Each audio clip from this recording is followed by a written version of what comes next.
let's all be kind to each other and not call each other names. It's not nice.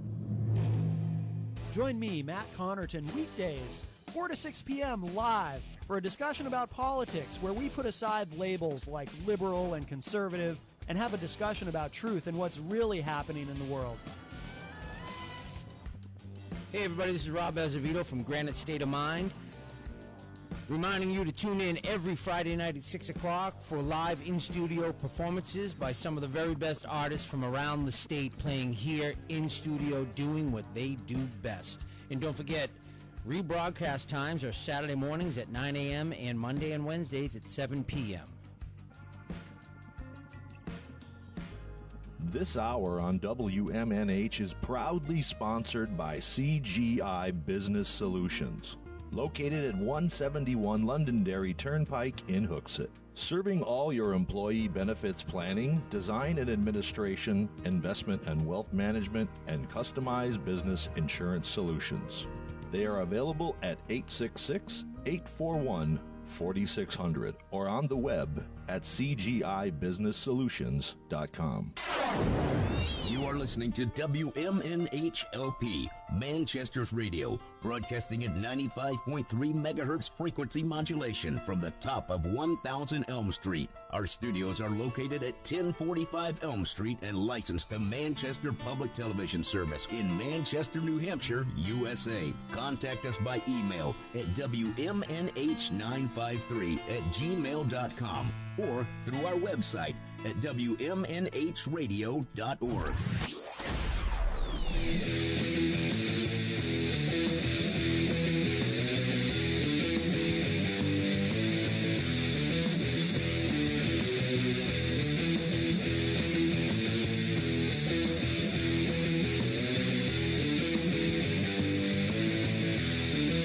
Hello, everybody. We are diving right in because we have an action-packed show for you today. This is Matt Connarton Unleashed. We are live on WMNH 95.3 FM, emanating from downtown Manchester, New Hampshire. You can tell by my voice, the allergies are, the pollen count's a bit high. But, of course, we are on WMNH as well as Comcast 97 in Manchester, streaming at WMNHradio.org and on the Facebook, on the Matt Connarton Unleashed Facebook page. It is Wednesday, May 1st, 2019. And my friends, I am not alone. Joining me here in the studio, the man, the myth, the legend, the elusive. Would you stop it? And effervescent, the people's mayor. I am just Glenn R.J. a Ouellette. common person. Yeah, there is nothing common about you, sir. Glenn R.J. Ouellette. Shall we take this missing call? Oh, you're getting a call on your cell phone. Yes, let's hear it. Mayday, Mayday. Is there a Raham Ouellette there? Raham? Hello, are you there, Raham? Do you have it on speakerphone? Hold on. Now try it again. Is this better? Hello? We're off to a great start. Can you hear me? Oh, There he is. Can you hear? can you turn that up at all? Yeah, I can hear you too. Okay, you gotta speak loud, son. How you doing? I'm okay, Daddy. How are you doing yourself? I'm doing fine. Happy birthday on your 22nd birthday. You should probably explain who Raham is. Thank you, Daddy. Thank you so much. I really appreciate it. You're welcome. Raham's an adopted son from Ghana. From Ghana. He's calling all the way from Ghana, aren't you, son? Yes, you're from Ghana. Do you know what he's playing in the background? His name is Matt. We're on the radio station, and Matt is playing The Lion King. I love Disney. Don't you love Disney? Oh, I put on my tablet. You should put it louder. I want to hear it, Oh, too. yes. There you go. Yes, I want to hear you. I think we all love Disney. Of course we all like Disney. But if we're there, it's real. They really have lions there, right? Raham? Yeah, Daddy. Yeah, Raham, have you ever, can he hear me? Can Yeah. you? Can you hear Matt? No, I can't hear you clear. What did he say? Said he can't hear you. All right. Ask him if he's ever killed a lion. No, you've never killed a lion, have you, son? I won't judge. No, I haven't met it. No, I haven't met it. that what the Lion King for. So He hasn't had the need. Right. Well, that's a good thing. He lives in the capital of Ghana. Yes. So it's not a village. It's actually a city. Sure. Wow. All right. Now, so that's what the cartoon before. so explain to the audience, Glenn R.J. Ouellette, your relationship with Raham. Am I saying his name correctly? Raham is my son. He is your son. Can you clarify that?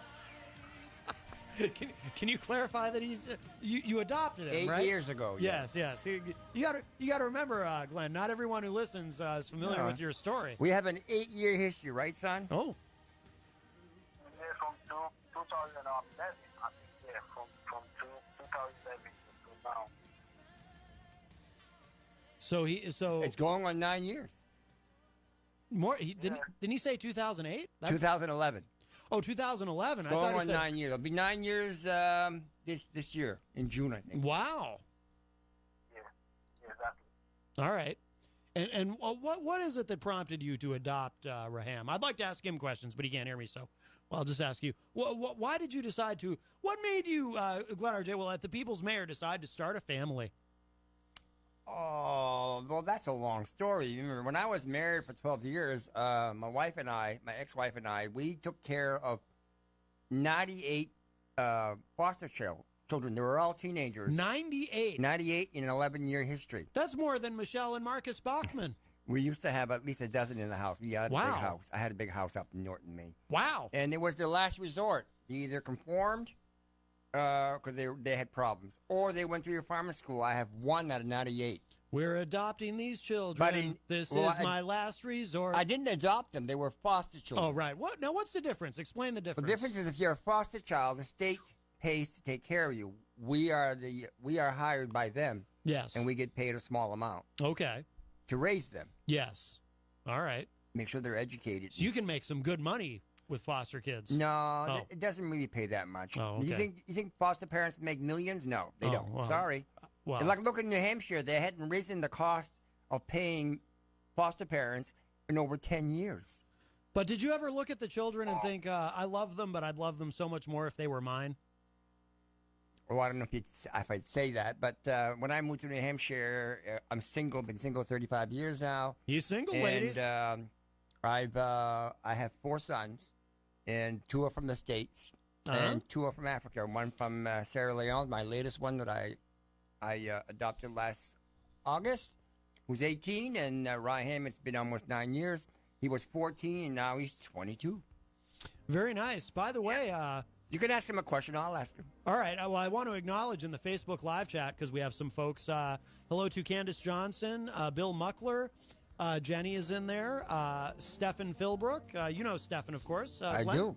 Rhonda Ostrowitz Favero. She says hi from Southern California. Stefan says, woohoo! I can finally watch on Channel 97. I've heard so much about Virtual Hoppy.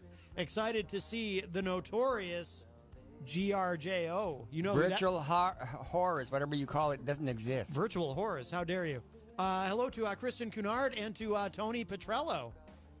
So hello to you all. Very exciting. You bring in the viewers and listeners, Glenn R.J. Ouellette, the People's Mayor. That's why I wish you'd come on more often. We missed you. Why, did you tell them last night we were coming on today? I did. I told everybody. I shouted it from the rooftops.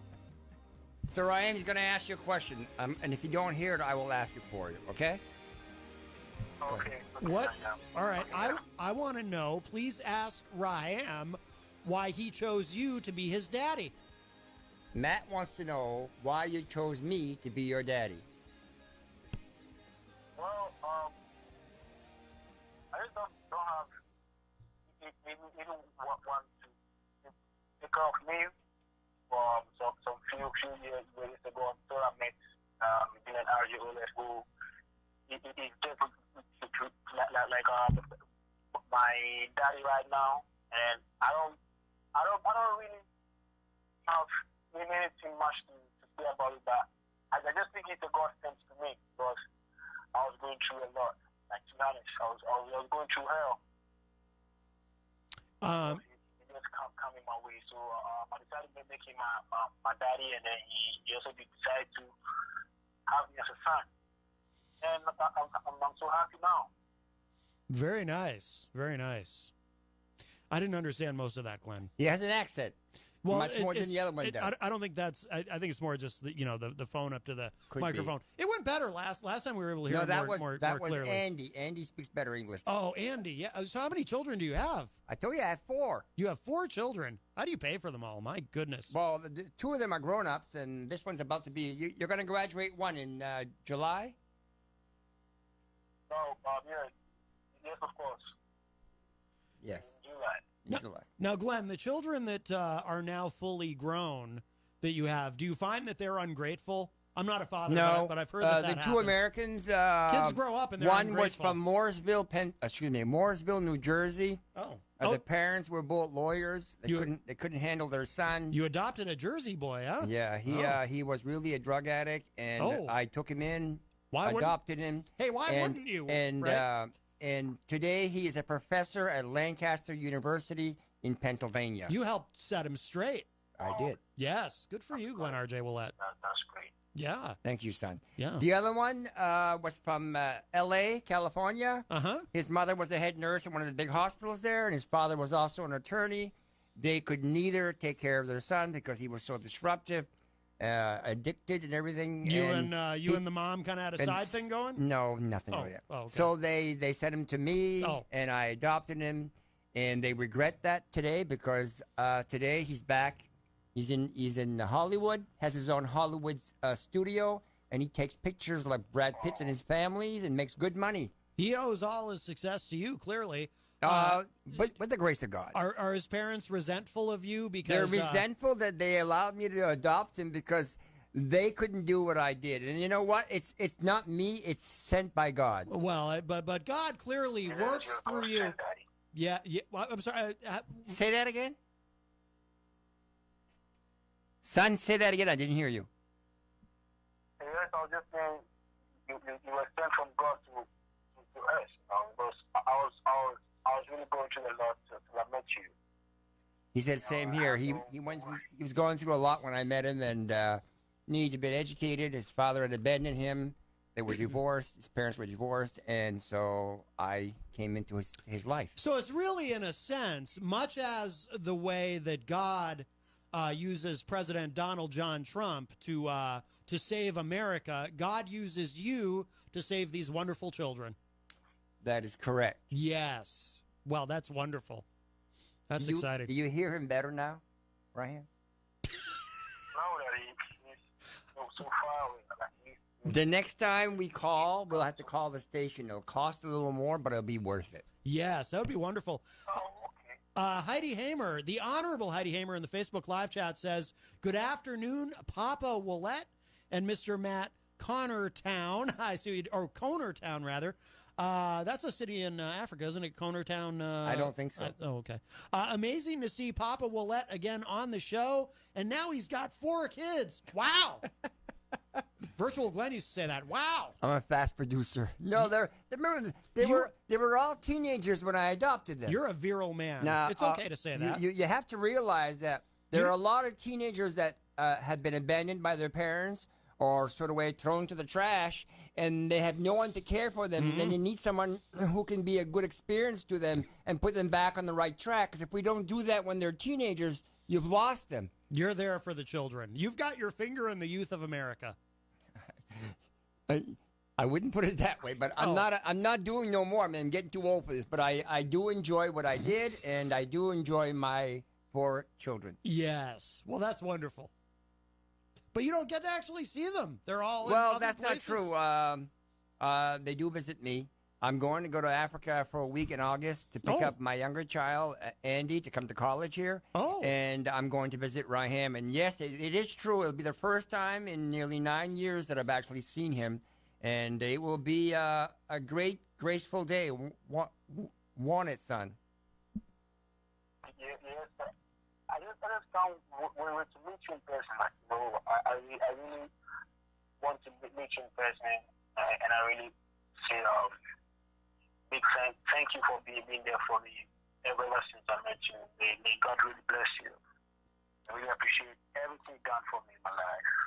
You're welcome. It was God sent. He says one of his biggest wish is to meet his dad. Oh. So that makes me very happy. Yes, of course. He says I'm his best friend and his hero. That makes me.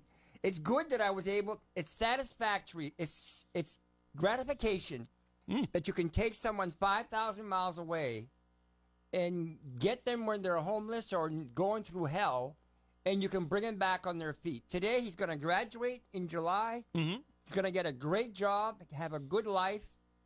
What else can I ask? And he owes it all to you and to God. And so Andy is coming to live here? Is that correct? Andy, yes. He's going to be 19 in September. He'll be at the end of August. He's going to start school at SNU. Oh. He's going to do 3 years for a bachelor's degree in business, in business law. Mm-hmm. And then he's going to go to Franklin Pierce to become a lawyer, finish his another. So I got him for 5 years before he graduates. Oh, 5 years. Wow. But it's a job worthwhile. Yes. You know? Well, it's not a job. It's a calling. Well, that too. He has a 4.0 average. Andy's very smart. And so is Raham, by the way. Yes. Don't underestimate these kids. I do not. I would not. Wow. All right.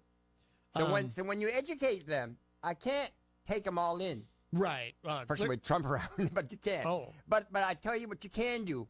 You can educate them. Yes. So I now have a program through my nonprofit, one of my nonprofits, where I find a child in either Africa, Asia, or India who are homeless out on the street between the ages of 6 to 17 years old. Mm-hmm. And I take him in.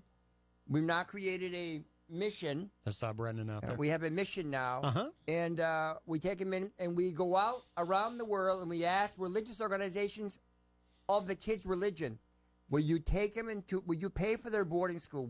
I'll find them the school. Mm-hmm. You educate them. And as long as they have a passing grade, they will continue supporting them until they graduate. And it works. It's been 12 years. I have 10 kids graduating this year between Africa, Asia, and India. Can't go wrong. You're all over the place. You don't have to be rich to get it done. You need to get the legwork done. Right. And somebody else who has the money can provide the money. Yes. Right, son? Yes, you are 100% correct. He's very agreeable. He's a good son. He is. He was well raised. Clearly, you've done a great job. I don't know how you do it.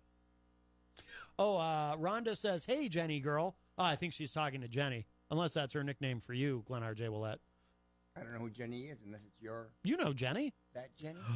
Did you just say you don't know who Jenny is? Which Jenny? How dare you? Which Jenny are we talking about? Your Jenny? Yes. Oh, then I know who Jenny is. You know who Jenny That's what is. I said. Unless it's your Jenny. Then I know. Right. Oh, right. So what is she saying? Rhonda? She says she was saying hello to Jenny. Why are you trying to butt in on their conversation? Hello, How dare you? Jenny. Oh, there you go. Maybe Raham. How do you say his name? Raham. I keep wanting to say Rahim. I'm thinking of No, actually, Raham, tell him your full name. Is it Raham or Raham? Listen. What? Tell him your full name. My Your first name. Abdurrahman.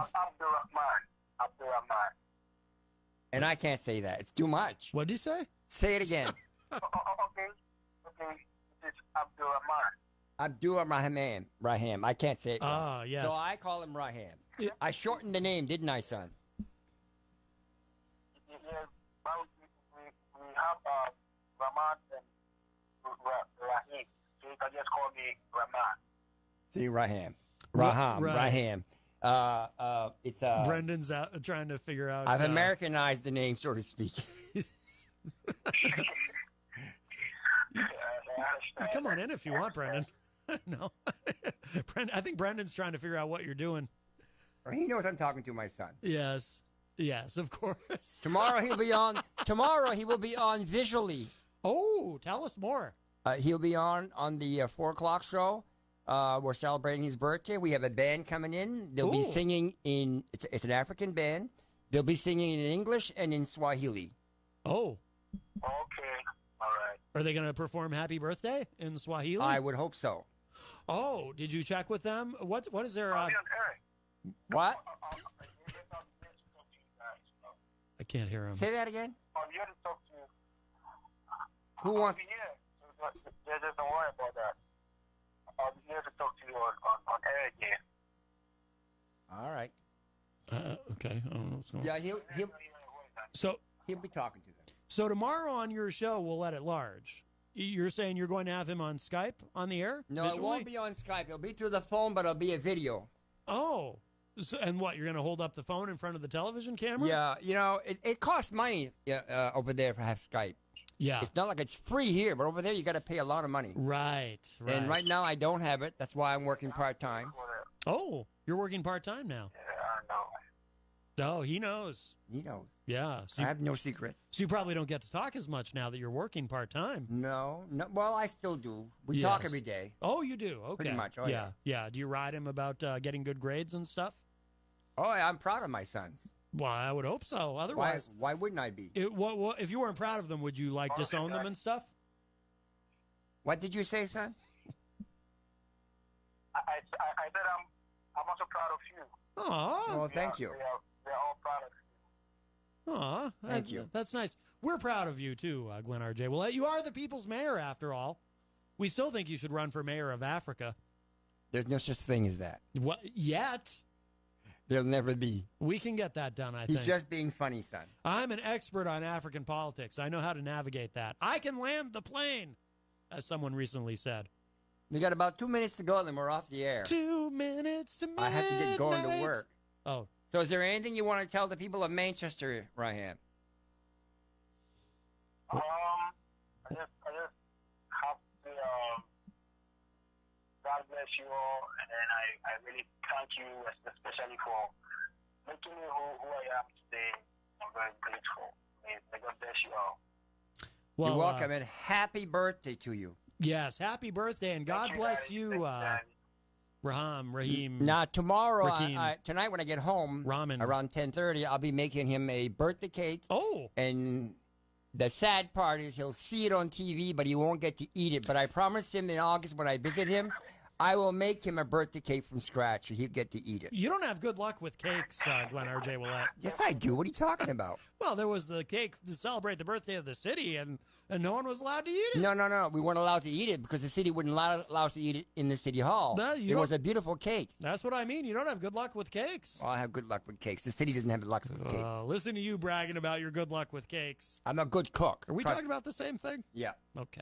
So anyway, son, I had to let you go. I had to get ready for work. Say bye to Matt and the FM station, and I'll see you tomorrow. Okay, Daddy. I love you.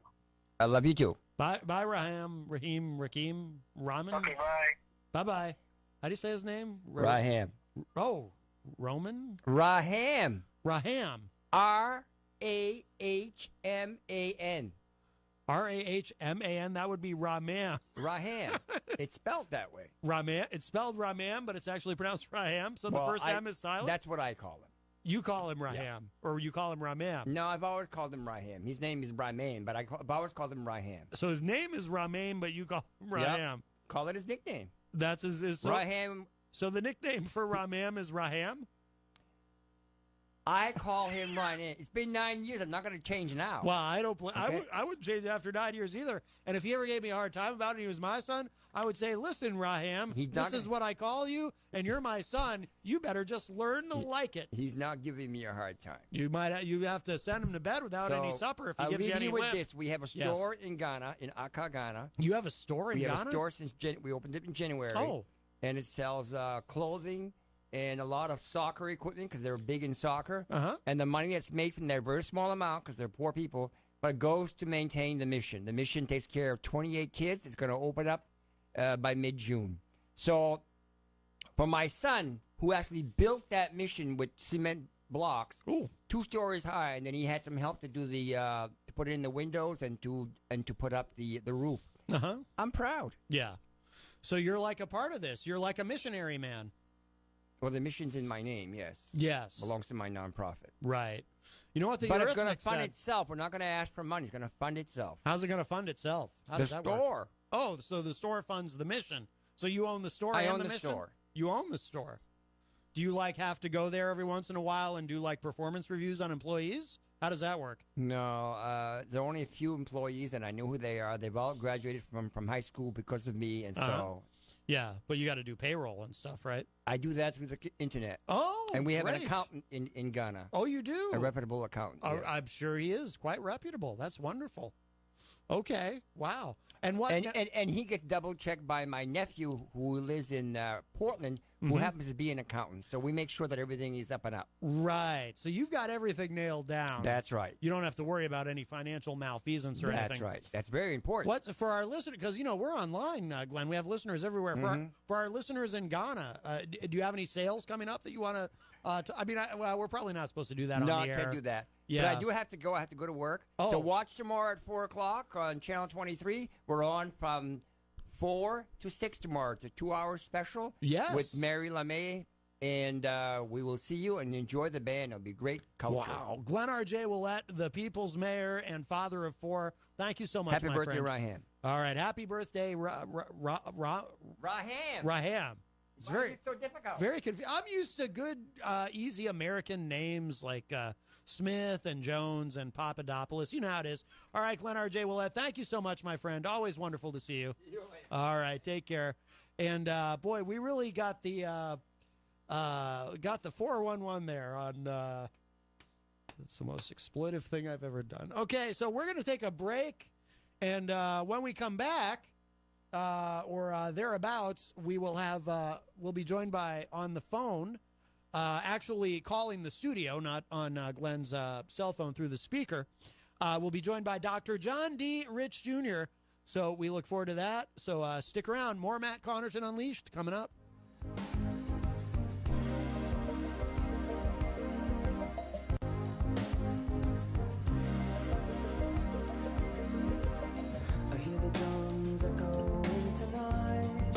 She hears only whispers of some quiet conversation.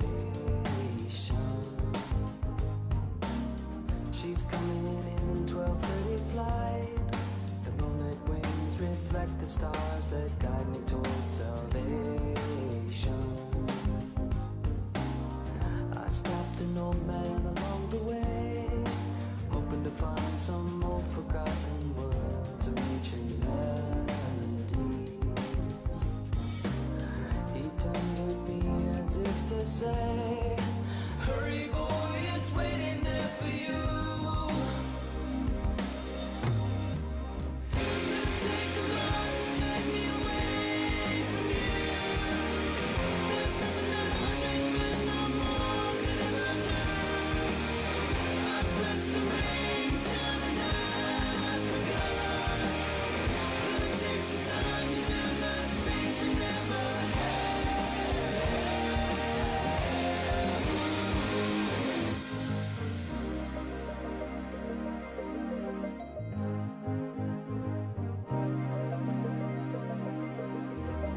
The wild dogs cry out in the night as they grow restless, longing for some solitary company. I know that I must do what's right, sure as Kilimanjaro rises like Olympus above the Serengeti. I seek to cure what's deep inside, frightened of this thing that I've become. It's gonna take a lot to take me away from you. There's nothing that 100 men no more could ever do. I bless the rains down in Africa. Gonna take some time to do the things we never had.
Dr. John D. Rich Jr., how are you, sir? I'm all right. I don't think Are you you can. still using the John McCain sound Well, he like last time? he just does it himself. It's the ghost of John McCain. He haunts the studio. He's been really Right. quiet. He's been really quiet today, but I'm John McCain. oh, there he is. So you mentioned his name. You There, summoned there, him. he showed up. Yes, yes. No, I want to get back into the habit of introducing you with Somebody Get Me a Doctor by Van Halen. I just think it's perfect, although as I've mentioned before, I don't think you're the kind of doctor that can help David Lee Roth with the issues he's musing about in the song, but, you know. No. No. But I mean, most medical problems have a psychological side to them. So. Oh. Well, there you go. So There you maybe go. it could be a combined effort. Do you think you can help? I don't know if you were listening. Do you think you can help Glenn R.J. Ouellette, the people's mayor? You might To not do have. what? I'm sorry. I was asking if you think you can help Glenn R.J. Ouellette, the people's mayor, who was on with us a few minutes ago. I don't know if you heard that part of the show, so you might not be able to do anything I for heard, him either. No, the part that I heard was just about the mission with the people in school. I heard a little bit about that. Yes, yes. He's And then I heard you very, very humorously play the Toto song because it has the word Africa in it. yes. I'm very, very clever. I don't know if you've ever noticed, but I just boy, I don't know where I come up with these ideas, but yeah, Glenn, he's a foster parent. He has 4 children. 2 of them in Africa, apparently. 1 from New Jersey and 1 from somewhere else. I forget. So he's really he's helping America's youth, and I just respect him immensely for it.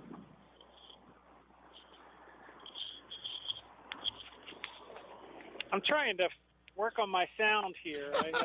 Where are You're a you? little- Oh, uh-oh. Did we get disconnected? Hello? I think we got disconnected. Oh, we did. That might be karma, because I've been, boy, I'll tell you, I'm upsetting all kinds of people lately. No, he'll call right back, I'm sure. Peter White from The Morning Show with Peter White joins us in the Facebook live chat. Hello, Peter. Let's see, the phone's ringing. Hopefully this is Dr. John Rich calling back. Doctor, is that you? Yeah, you offended me, and so I had to hang up. Oh, my goodness, yes. Well, by the way, we were just joined in the Facebook live chat by Peter White from The Morning Show. I don't know if you're the kind of doctor that can help him either. He's I definitely I have herpes. That's not your area of expertise, clearly. So I don't know. We got all kinds of people around here who need help, but there's nothing you can do for us, I guess. No, I can't really help with herpes. No.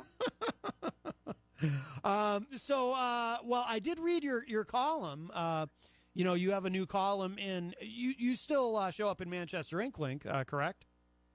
I do, yeah. I think Carol's she's gotten so busy that she's a little behind. I've sent her a few things, and Yeah. I think she's got him in the queue. In the queue. Oh, But, yes. We have a caller frequently on the show named Q. Perhaps you could help in. I mean, he's got some psychological issues, but yeah. So you're in Manchester Inklink, and of course also on your own website and in Psychology Today, correct? Right, drjohnrich.com. That's the name of the website. Yep. And then Psychology Today and a couple other places here and there. Yeah. Occasionally, but those are the main spots. Yeah. And you've got the book out, of course.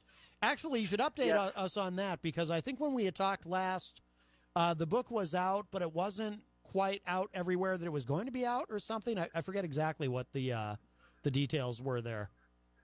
Yeah, it's fully released now, so it's excellent.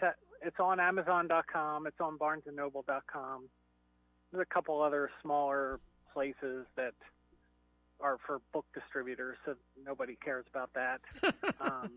We're trying to get it on the Barnes and Noble their actual bookshelves, but yeah, that hasn't happened yet. But anybody who wants to get it, it's called Positive Parenting. Reasonably priced. Paperback copies $20. Ebook is $10. Mm-hmm. And it's basically the idea is to talk about the most recent research on effective parenting and then write it for regular people, like take all the jargon out and the big words and, examples and stories and try to make it more interesting than most academic papers tend to be. Okay. No, very good. Very good. So I know you wanted to talk about your newest column, and I did read it. It's very good. I mean, you're an excellent writer, and I love the way. I have a question. Does your wife mind that you kind of pick on her? Well, so I did in this case, I did write it, and then I sent it to her and said, "Is it all right if I publish this because I'm kind of making fun of you?" And she's so used to it at this point. Yeah. No, she was okay with it. Yeah. And it's just a running joke in our house. So the story is that my wife is kind of like, she's a more modern day version of like a hippie or something. We have our annual bra burning every Tuesday. I should start filming that, I guess. So part of what she's really interested in is healthy eating. Mm-hmm. And so one day she was home and she decided that she was going to make brownies for the family. So she went online and she typed in healthy brownie recipe. And something came up, this article came up that talked about how beets, B-E-E-T, how beets, the juice in the beet is really sweet. And that you can make sweets and substitute some of the sugar with beet juice instead. And according to the article, Yum. No one will ever know. That's what it said. You're giving your kids and your husband something that's really good for you. Uh-huh. And as far as they know, they're just eating regular old brownies. Right. Well, that may be true, but what happened was she decided, well, if this beet juice is as sweet as they say it is, and instead of me cutting the sugar in half, so the recipe would normally call for 2 cups of sugar, Mm-hmm. and they said if you put the beet juice in, you only have to have 1 cup of sugar, she decided to only put 2 tablespoons of sugar and just put more beet juice Uh-huh. in the recipe, thinking nobody's ever going to know. Right. And so we all came home, and in the column, I kind of make fun of her by talking about how, she had it in her head. She was like, oh, man, when they come home and they bite into these brownies, oh, my gosh, Mm-hmm. they're going to taste them, and they're going to say, these are the greatest brownies I've ever tasted in my life. Uh-huh. And then I'm going to say, well, guess what? They have beet juice in them instead of sugar. Right. Well, it's not how it happened. So we came home and we were like, oh, great brownies. And we all took a bite. And they literally tasted like somebody had put dirt in them. Oh. Like they were made with something that grew in the ground. Right, yes. They were not good at all. And so this is the running joke in our house now, is anytime my wife will say that she's going to make something healthy, then we always say, it's not beet brownies, is it?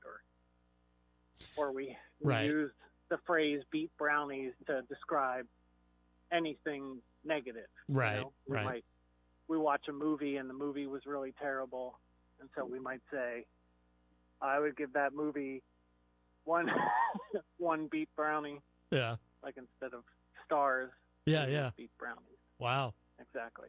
So at the moment, at the moment of tasting these, was there any effort to kind of pretend like they tasted good? Because you don't want to you don't want to hurt anyone's feelings, or was it just kind of like you couldn't hide that you were eating beet brownies and There's just no getting Well, around it. I think what broke the ice is that my one son was 4 at the time. Yeah.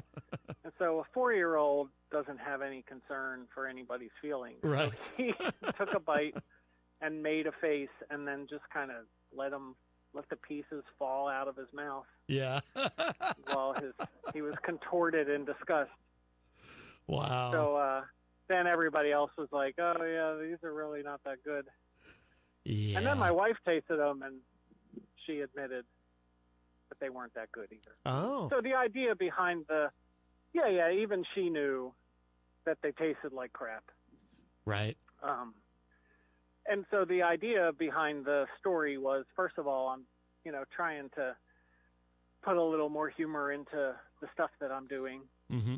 So that seemed like a funny story. Yeah. And then secondly, I was trying to talk about how, in life, when you try something and it doesn't work out, then you walk away from it. You don't just try it again. My Right. wife never made beet brownies ever again. Nobody wants her to make beet brownies. Right. And then to take the analogy for parenting, my kids are not going to grow up and say, well, I can't say GD, right? Because I'm on the radio. Right. Yes. Okay. Well, darn it. I grew up having to eat beet brownies, so my kids are going to eat beet brownies. Yeah. And it'll make them tougher if they have to go through the experience. So I'm likening that to certain parenting practices that people still use on their children, spanking being one of the bigger ones. Mm-hmm. Where it seems like when people are asked to give the rationale for continuing it, it's like that. They say, well, my parents did it to me and I turned out okay. Right. It'll make them tougher if they have to go through it and all this stuff. Like my parents used to beat similar me. Similar kind of lesson there that, it's okay to look back on things that your parents did and be critical of some of them. Right. And decide, with my kids, I'm going to keep some of these things that my parents did that I thought were really good, and some of these other things, maybe I can try to improve upon their example. Yeah. Although, I mean, I would say, Doctor, I mean, my dad used to, I don't think I've ever talked about this on the show. He never spanked me or anything like that, but he did used to beat me with a bag full of beet brownies. And, and I turned out okay. Yeah, see? And now you do, if you have kids, I know you don't have kids, but No. if you had kids, you're going to do that, right? You're going to make beet brownies and then beat them. Well, obviously. And that will, beat some character into them. But, no, it's true. I have no children. I'd rather beat myself with a bag of beet brownies than have kids. Now, is that a euphemism? Is that... Actually, no. I'd literally rather beat myself with a bag of beet or bricks or whatever, okay. or whatever than have children. But that's me. But I understand it's necessary for the economy and this and that. So I guess, so whatever. It's not something I can do. Well, I mean, I can, but I'm not saying I shoot blanks. You know what I mean? Anyway, Doctor. Yeah. I do. So the moral of the story is, don't do things that don't work, and don't continue to do them. Yeah. I mean, nobody, like in general, nobody does. If you try to ask somebody out on a date and your approach doesn't work, then you think about it and you tweak it a little. You try to change it. You want to be more effective. Right.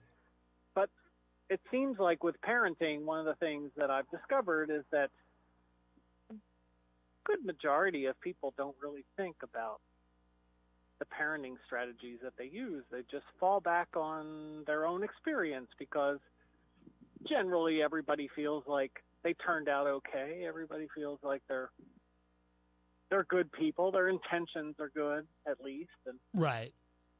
Whatever lessons they had to learn along the way, they feel like those were good lessons to have learned. And passing on those experiences to your kids. Hey, what's interesting in the research about people who, for example, grow up in abusive households or households where there's emotional manipulation or, other kinds of things that are really not good for kids, what it takes for somebody to actually wake up and decide that they're going to take a different direction is anger. Mm-hmm. And when the person comes to the realization that they're angry, that those things happen to them, well, you can't really reconcile being angry about something and then making somebody else have to live through the same thing. You don't want your kids to be angry with you. Right, So, right. I think that Americans tend to think of anger as an exclusively negative emotion, but anger can really do something good for a person's motivation to change. Oh, sure, absolutely. I mean, anger can be a very positive motivator, and like you said, a person wanting to change, or a person wanting to change something about the world around them. People get angry about things happening politically that they don't like, and they try to affect them. And anger. There's I forget what song it is. There's a Rage Against the Machine song where Zach De La Rocha says your anger is a gift, and it's because it's not. It's not the anger itself that's negative. It's not that it's a negative emotion. It's what you take and do with it. You can do something positive with it, or you can do something negative and destructive with it, or you can bottle it up, and which isn't particularly positive either. But you can do something positive with it to make positive change. Yeah. So that's the Beat Brownie story. Yes. And I like what you did there with the word beat having two different spellings. Beat yourself with a bag of beat brownies. Yes. Yes, I am. I'm. You know what it is? I think I'm kind of like the president in a sense. I'm like a stable genius. And how big are your very hands? Large a brain. He said, Donald Trump, they don't know what to do. Never happened. I say that all the time. I tell people, I have a very, very large brain. They say, Matt, don't know what to do, never happened. And then people just kind of look at me funny like, that didn't make sense. And I'm like, I know, but I have a very large brain. They don't know what to do, never happened. Yeah, well, that's the obvious response that a person would have. I'm a stable genius. Yeah. Everyone says that. Everyone says it. Yeah. So have you ever considered taking, I don't know if you have the equipment to do this, but taking this sounds like a personal all question. the clips from John McCain and then like splicing them together to have him say various things about other people? No, but I mean, he often will, get into various arguments with people, and he's very the ghost of John McCain is very sensitive. I found it. Those kind of remarks are very hurtful. He gets his feelings hurt very easily. So what can you do? I would think that would be funny if you could at the tiller. Oh, sorry. If you could splice together something where he said, for example, like, Ann Coulter and I used to play kickball out behind the barn or something, just taking like clips from different speeches that he's given and then create silly scenarios. Right. Well, we might be able to get him to do that. I mean, he's just hanging around here for the 2 hours, being a ghost floating around in the air or whatever. What else does he have to do? Exactly. Absolutely. See? Yeah. That's right. He's got nothing to do. He's basically just wasting time right now. That's right. Exactly. The ghost of John McCain. Well, hopefully, I mean, depending on what you believe, I mean, he might be, he could be reincarnated soon. Wouldn't that be exciting? Oh, yeah? You think so? Yeah, maybe he is in Princess Meghan's belly. Maybe he's about to be born to the, whatever she's called, the Duchess of Windsor or whatever. What's she called? Oh, Meghan Markle. I just call her Rachel from Suits, because that's the character she played on Suits. I love that. I watch very little television, but I love that show. So that's what I call her. I don't know. But you have a more frightening imagination than I do for even coming up with that. It would be interesting if that was John McCain. Right. Being reincarnated. Well, do you think we'd be able to tell? Like, do you think it would be like, like you have this baby, but with John McCain's face?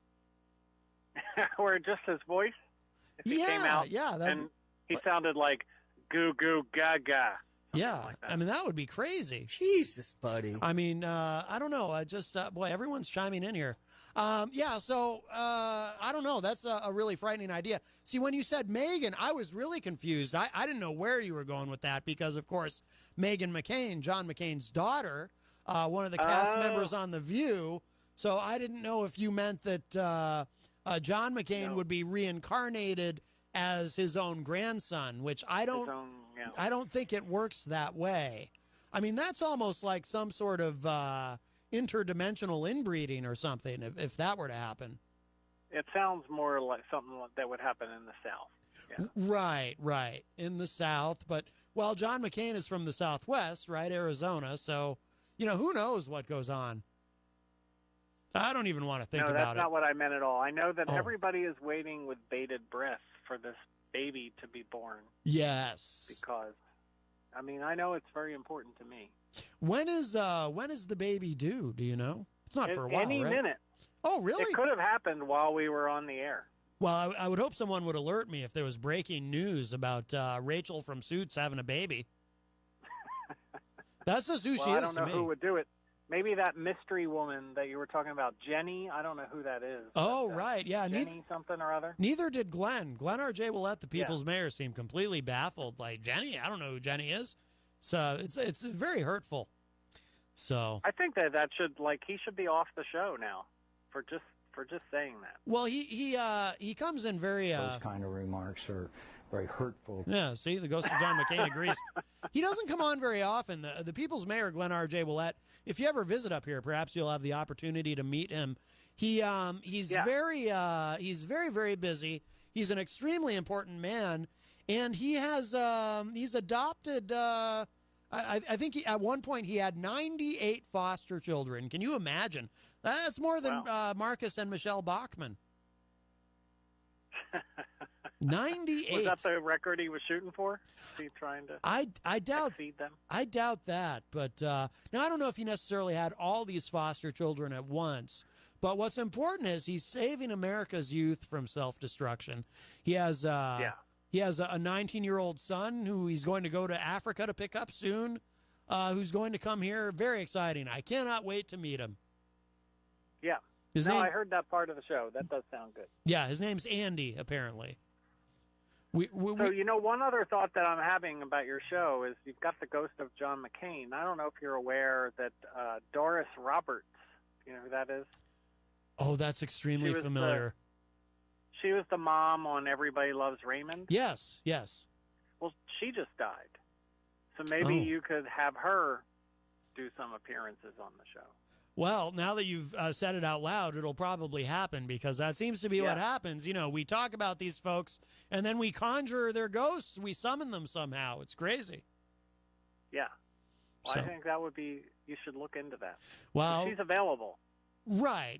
Yeah, she's probably just floating around. But we don't know. See, I don't know at what point they become available to appear as ghosts because, again, I mean, depending on what you believe, like, I was raised Catholic, and we were told that, like, you go to heaven if you're good, but you got to make a pit stop in this place called purgatory where all your sins are burned off. And I don't know if, like, while they're in purgatory, if it's okay for them to be hanging around as ghosts or if they got to wait till they get to. I don't know how that all works. I've never been dead, so I don't know.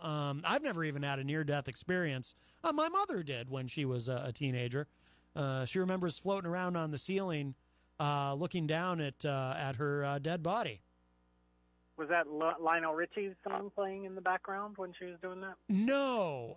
What happened to Lionel during his near-death experience was apparently he was dancing on the ceiling. My mom remembers just kind of floating. So very different. Very different. It's an important distinction. Well, I wonder whether John McCain is currently serving his purgatory sentence, and part of it is that he has to make regular appearances on your show. Oh, that could be part of him burning off his sins. You know, that's an interesting statement, isn't it? Well, well, that means that when he's done, he'll go to heaven and we won't hear from him anymore. Yeah, that's probably true. And then you're going to need to get Doris Roberts. And then we'll get Doris Roberts will probably be left. I'll stop there. Okay. Yeah, Doris Roberts will probably be next. Wow. And we'll just have an endless series of hauntings. It's pretty great. It's pretty great. Well, listen, Doctor, I know you have to leave us in a moment. So before you go, please let's remind everybody your website and where to find your column and your book and anything else you want to mention. Sure. So the website's drjohnrich.com. I write about parenting. My book is called Positive Parenting, which is on Amazon and Barnes & Noble. I've got the podcast that actually just took a shift with the episode that I sent you today. I have a couple people who are stand-up comedians in New York City, and they're going to become like sidekicks of mine. So we're going to have some conversations and we're still going to talk about some serious things, mostly about parenting, but we're going to try to, add a little bit more humor.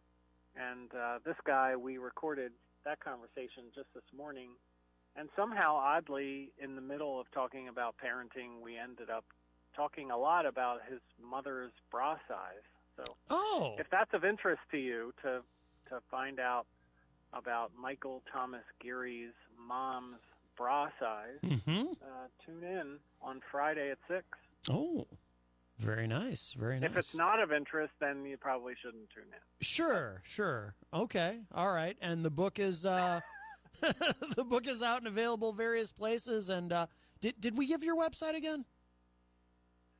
The website? Is that what you said? Yes. Yeah, I talked about the website. Yeah.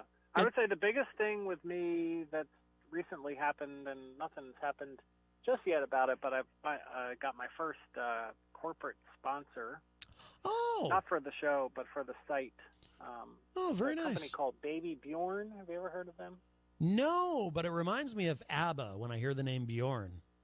Well, that would make sense because it's Scandinavian. So you've seen like those strap-on carriers where dads can strap their baby onto their chest and walk around. Oh yes, Have you seen anybody wearing those? Yes, yeah, so absolutely.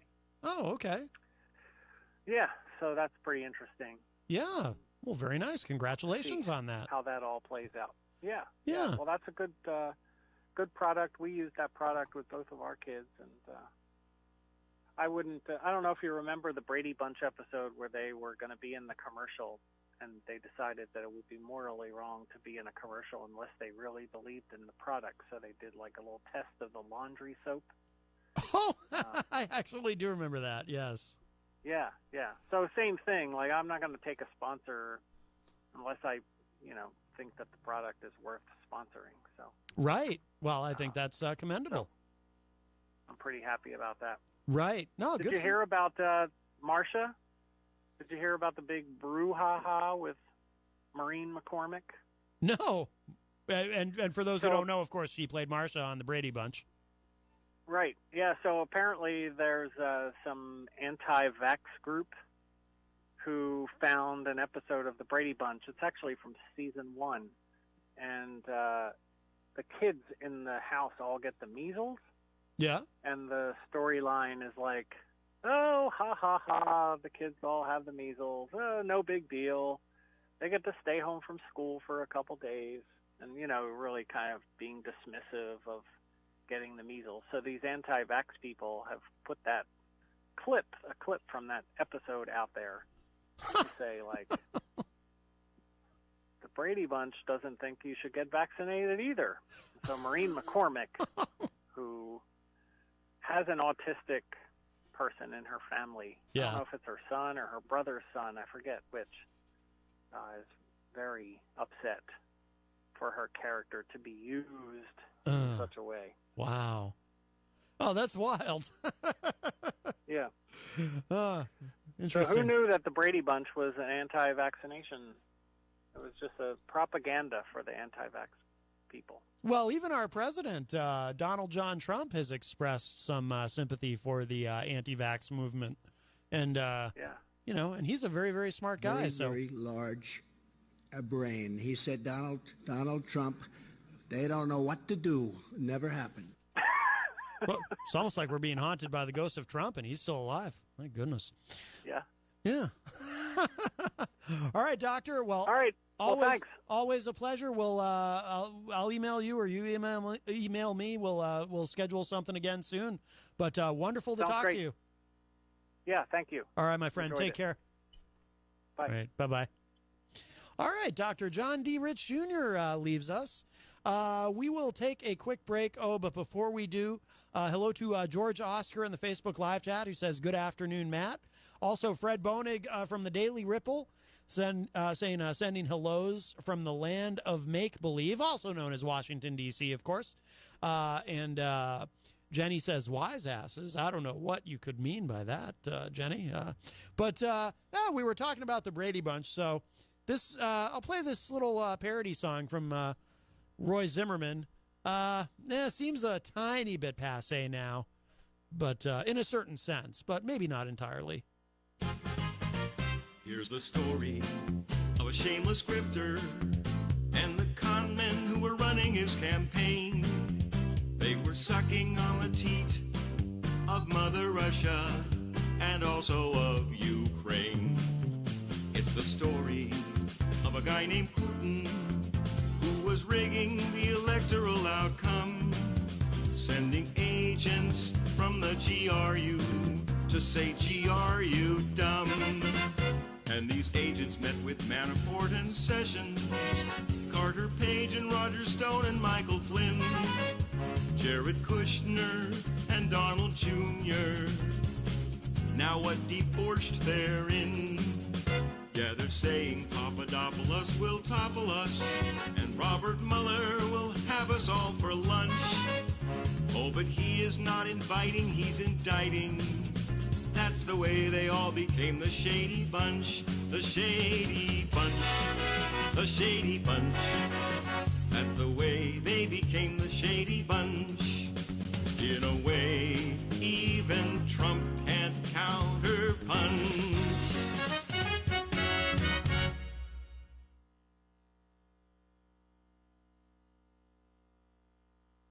Daddy came to this country, he escaped from Iraq, and he came with nothing but a dream of the American flag. He wanted my mother, my sister, our carpet and me to grow up and live happy in the land of the free. Now this nation that I love is under terror attack. Another sucker punch come flying in from this punk in the back. You think you can start a fight and we'll roll over and die? Man, we'll light up your world like the 4th of July. We're gonna tap this guy's phone, take his rifle and then force companies to make software with backdoor access, and then we'll be raising his taxes, make him pay for these toys, and whenever he goes flying, we'll be cupping his boys. Yeah, it'll feel like the whole wide world is raining down on you. Brought to you courtesy of the red, white, and blue.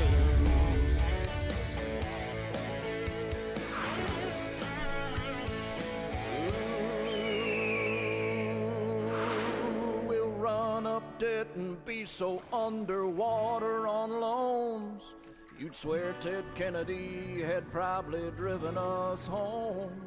You think you can pick a fight and make us change our freeways? We'll put a dude in his ass, it's the American this is way. getting ridiculous. We'll tap this guy's browser history, have him processed, decreased, and when he bites a shape in Pop-Tarts, we gon' call the police. We'll put your name in the papers, you'll be famous in malls, and when this guy goes to New York, they'll be cuffing his balls. Yeah, don't it feel like the whole wide world is raining down on you? brought to you courtesy of the red, white, and blue. Oh, of the red, white, and blue.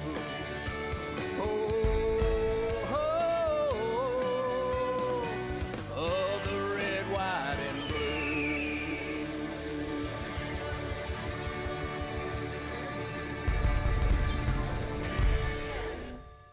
Special Counsel Robert Mueller criticized Attorney General William Barr's memo to Congress about his conclusions of the Russia investigation. In a letter to Barr, Mueller urged Barr to release more information.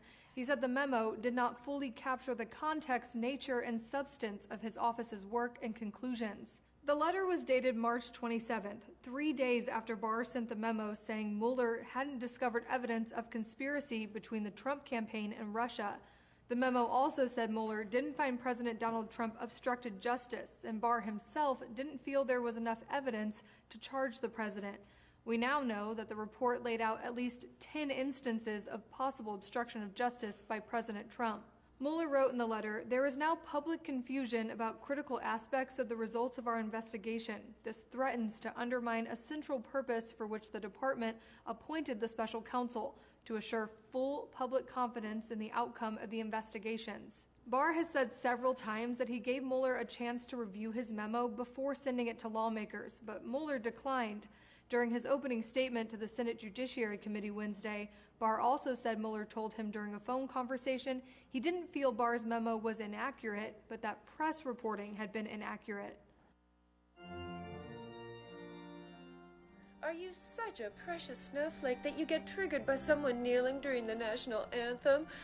Bless your heart. Maybe your patriotism is worth less than your Trump University diploma.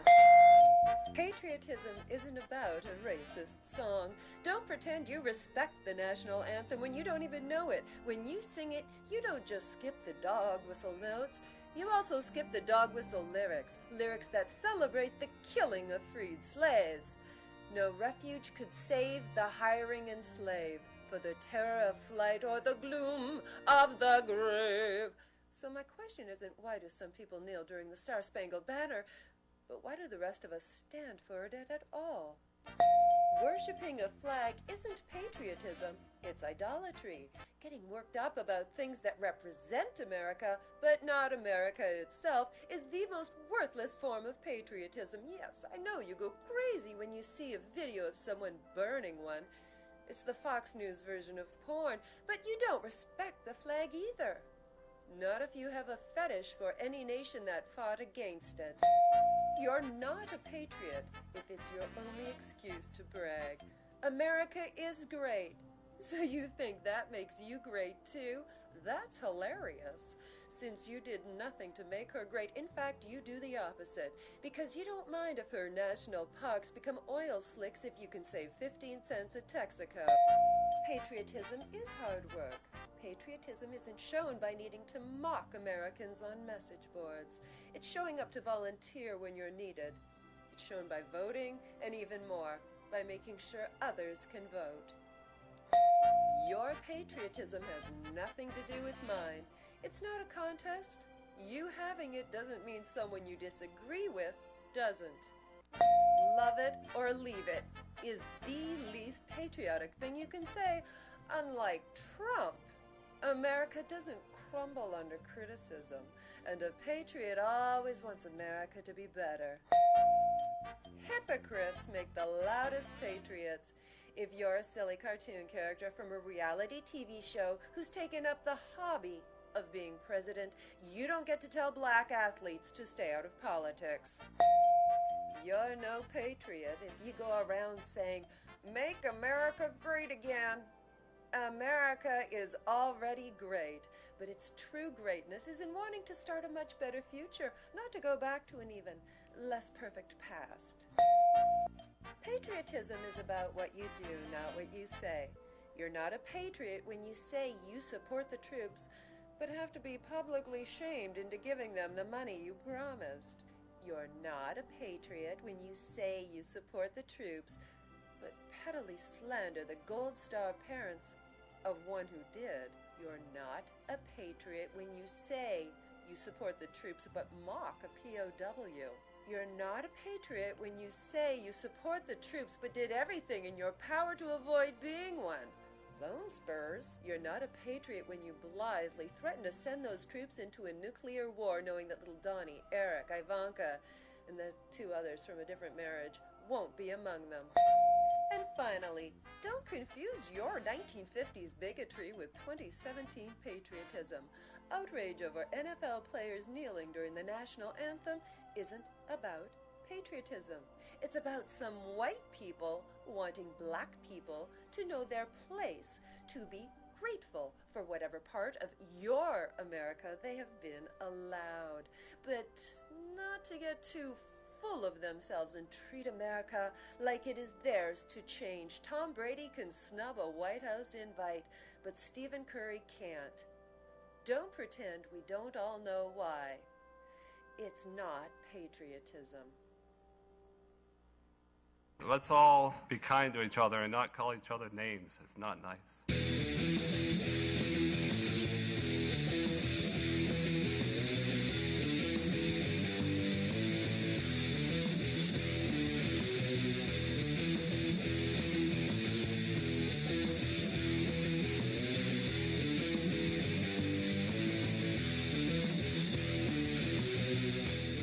Hey, everybody, welcome. It's hour number 2, well in hour number 2. Matt Connarton Unleashed in the afternoon, live on WMNH 95.3 FM in downtown Manchester, New Hampshire on Comcast 97. Of course, streaming at WMNHradio.org and on Facebook via Facebook Live on the Matt Connarton Unleashed Facebook page. And hello to everyone participating in there. And if you'd like to participate on the phone, you can do that. 603-250-6007 is a number to call. 603-250-6007. Oh, hello to Gia in the Facebook live chat. As we proceed, of course, I want to mention it is, and I played the brief clip there, it is Eric Gagnon's birthday today. Easy G, of course, the entertainment reporter on the morning show with Peter White. And, of course, you know, we tried to poach him. We tried to get him to be the entertainment reporter on Matt Connarton Unleashed, but he rebuffed our offers. But no, but he is, of course, I guess he's going to be back on Friday. But he was on this morning celebrating his birthday. So happy birthday to Easy G, Eric Gagnon. Also, if you missed the morning show this morning, there was a live performance from Amanda McCarthy. And Amanda is great. If you missed that, of course, the morning show is archived at WMNHradio.org, as are all the shows here on WMNH 95.3. But Amanda is someone I've interviewed several times over the years, not on this show, but on another show that I do. And interestingly, too, one of the most unusual interviews that I was ever a part of was where Amanda was on a show called Ouellette at Large. Not the Ouellette at Large that airs on Channel 23 here in Manchester, but Ouellette at Large Gone Global, which was on QCE News right up the street here on Friday nights. It was an online show that the People's Mayor, Glenn R.J. Ouellette, who graced us with his presence earlier, that he used to do, and I was one of his co-hosts. We used to have a lot of fun. That was a strange and interesting program. But Amanda was the musical guest one time on that show, and it was quite a unique experience being there with Glenn. And speaking of unique, now entering the studio, my friends, and he's sitting at the news desk, and something happened to his finger. Oh my God, he's missing a finger. No, he's not missing a finger, but something happened. We'll get the full scoop. Ladies and gentlemen, the Honorable Gary S. Hopper. Sir Matt of Connarton. That's me. How are you being? I'm being well. How are you? I don't know. You can probably tell from my voice, my allergies are kicking up a little bit. My voice has been cracking. I sound like Kirk Cameron from Growing Pains. You do? A little bit. So what did I do? I just having mechanical difficulties with my truck. Yeah. And I slipped when I was trying to fix something. And it slid into a piece of sheet metal and cut part of it. Well, that's what you get for trying to then fix stuff. Then I couldn't stuff. find a Band-Aid. Mm-hmm. So I got a redneck Band-Aid, except It's regular tape instead of duct tape, which is the customary attire for redneck body repair. Did you get your truck fixed? No. Sir John of Heichel moved away, so it's I like, know. where do we go now? What's we're supposed to do? Now we got to fix stuff ourselves, and look what happens. He left us in a lurch, Matt. He did. Yeah. Wow. Well, how do you leave somebody in a lurch? I mean, Lurch was the guy on the Munsters, right? Yeah, I mean, I guess was Lurch on the Munsters or the Addams Family? Oh, I'm not sure. I think it's Addams Family. Because I never really watched either show. I watched both of them. Aware of both shows, but we have a call. Maybe this is someone who can tell us the etymology of that phrase. Hi, welcome to Matt Connarton Unleashed. Who's this? This is the birthday boy. Oh, it's the birthday boy, Easy G. Eric Gagnon. The Honorable Gary S. Hopper. You're just in time. Show I had on today. I happened to be on the Peter White show. I don't know if you saw me. I was crying on the show. Oh, hey, I have something for you if you want it. Can you hang on for a sec? Oh, Virtual Dave Ridley wants to give you a present. You were crying on the show. Why were you crying, Easy G? I don't know. I just was overwhelmed because my health has been so bad lately, I guess, and I just felt I just love that song she sang, San Diego. I just lost my marbles, I guess. Well, I know what'll make you feel better. The Honorable Gary S. Hopper, would you like to wish Easy G. Eric Gagnon a very happy birthday? Happy birthday to you. I know you were innocent.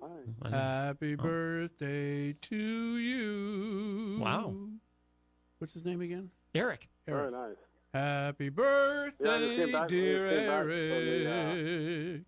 Happy birthday to you. Yeah, that Amanda, she's a great girl. Well, what about Gary?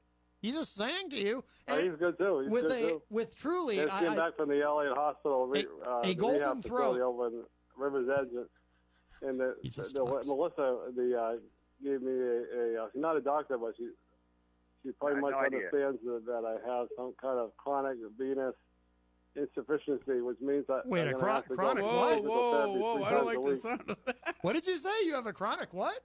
Insufficiency? A lot of guys have kind that. of chronic venous insufficiency with something wrong with my veins and my legs. That's why I've been having swelling my feet and legs for the last that's much 21 different. days. Yeah, so I'm going to have to go and get some kind of wrapping on my feet and have some kind of, I'm going to wear those compressive stockings for the rest of my life. All right, enough of that. After I feel better. Oh, sorry. I said, well, why does this happen? You know, it happens when you get older. So it's starting to fall apart, I guess. Okay, piece bye. by piece. What the heck is going on? I don't even understand what's going on. Oh, that's Virtual Dave Ridley. Sometimes he's rude and he interrupts Easy G while he's describing his health problems. Who has control of Easy G? Yeah. Well, Easy G is in control of himself, but Virtual Dave Ridley. I know, but who's on what line where? Like, well, is Virtual Dave like just online, or does he actually exist? Yes, he's taken over the computer like Hal from 2001. No one can control him. So unfortunately, I got a lot of physical therapy in my future, but Dave, the bottom line is I have to do what I have to do to feel better. So. Wow, Dave, my mind is you're going. You're going to think it's an April Fool's I can joke, feel what I'm it. actually calling about. You're not going to believe it, and I didn't believe it for a while. I had to research. Oh, I think Virtual Dave. You guys have a good rest of your show, and I appreciate the shout out. Thank you very much. You're very welcome, Eric. Happy birthday. There you go, Easy G, Eric Gagnon. That was you should record. Have you thought about recording an album? An album? Well, your voice. It's do you gargle with honey before coming in? Yes. I thought so. Gold flaked honey. Gold flaked honey. Yeah, that's what gives you your golden throat. That is exactly what it does. Yes. Oh, you want to hear a great song? Just give me a second. I'll look. I got to look up the lyrics because otherwise I won't have any idea. Are you going to serenade us? Yeah, this is really good. All right. This will get everybody in the mood. In the mood for what, though? You don't want to know that. Well, I mean, they might cancel your show for this one. Oh my goodness! If I haven't been canceled, you should have heard the first hour. If I haven't been canceled by now, my goodness, I don't know how I don't know how I managed to hang on. Let's see. Whoa! I got to flip it so it stays. Do you want me to find an instrumental version of whatever it is you're singing so I can play I'm it? only going to do like a paragraph. Oh, okay. Or they probably don't call it a paragraph in They music. don't, They don't. yeah. No, that's how much knowledgeness I have. Are you going to do a verse? It's May, it's May, it's May, the gorgeous holiday, when every maiden prays that her lad will be a cad. It's mad, it's gay, alive, a lusty, alive, lust display. It's really hard for me to see, so. Oh, right. Those dreary vows that everyone takes, everyone breaks, everyone makes divine mistakes. Oh, I like the The falsetto. lusty month of May. It was actually Julie Andrews in Camelot. Oh! That's why I don't quite hit those notes very well. Right. It's a wicked fun. It's a wicked, probably inappropriate song. Now, why is it called The Lusty Month of May? It's based on the idea that, like, May Day in Ireland and stuff like that. They don't call it May Day, but it was basically a celebration of spring and fertility and all kinds of other nasty things. Right. Spring and inappropriate, fertility. inappropriate stuff, really. Yes. I'll tell you what, and this is not a bit. This is 100% truth. In our home, sure. It really is. In our home, we have two cats, a male and a female. Yeah. And every springtime, the male, even though he's been fixed, he will attempt to mount the female cat. No, he really does. So he still isn't there has a law against that? Isn't that kind of like, I believe so. Probably. But we're not going to turn him in. But but even though not everything works, he still tries. You want to get really ridiculous here on this show? Yeah, try this on. Oh, so that happens all the time in the animal kingdom. I don't know how many times. If you've had years ago, most people let their dogs run around. They didn't necessarily have to be chained up all the time and on leashes and all that crap. Yes, they were unleashed. Dogs unleashed. Yes, and invariably, a dog would find another dog and start having his way with them, and like you said, the male cat mounts the female cat every spring, and animals do that all the time. And you never see, or I've never seen, an animal who is emotionally scarred from it. Right. It's just like, okay, well, get off. Yeah. Whatever, leave me alone. And they might snarl sometimes at each other. Yeah. But it's like presumed normal. Yeah, the female cat in our home just kind of turns over and claws at the male and tries to get him to go away. Yeah, get away from me. Yeah. But in human culture, it's like devastating. Right. A child is abused. If the child doesn't get help or figure out some way to come with grips with the abuse, it will color or almost erode their entire future. Mm-hmm. Oh yeah, of course, yeah, absolutely. So what if male and female sexuality is not supposed to be animalistic? It's supposed to be not only physical but spiritual as well, and that's why it is so spiritually harmful to be violated when you didn't want to be, when it's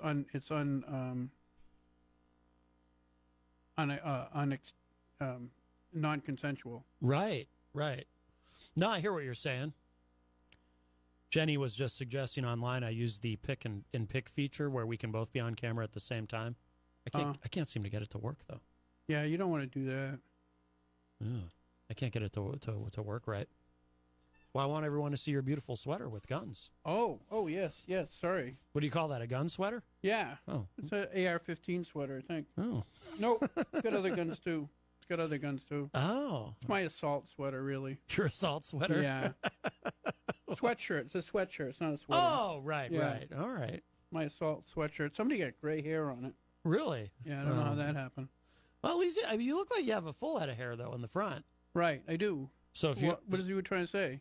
I'm just saying. What do you mean it's like in the front? Like, so what if it's gray? You've got like all I know. that hair. Why the disclaimer? No, I'm just saying. No, that's not what you're just saying. What are you trying to say? Just in the front, you got all that hair. Right. You got your hairline appears to be. Does that presume there's nothing in the back? Intact? No, Actually, I mean, you can't really tell because once hair is gray, it even if it's thin, it still looks full. Yeah.